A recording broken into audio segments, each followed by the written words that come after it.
Hey guys, I'm Rita, and in this episode I will show you how you can create delivery notes on QuickFile.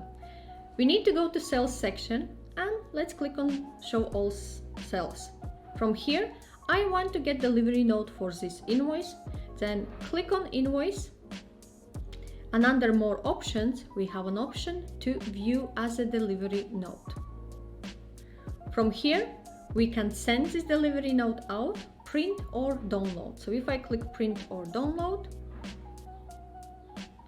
this is how we can print it out, and also clicking on this icon we can download it. If we want to send out, click on send, and we can send invoice by email or share a link. So if I send by email, click send. So now we have dispatched delivery note or send delivery note out from QuickFile system. So this is the way how you can create delivery notes on QuickFile accounting software. If you have any questions or require any further advice, feel free to reach out to me. Also, I have shared the links in the description section below to my QuickFile tutorial and review episodes. If you have not seen those yet, check them out.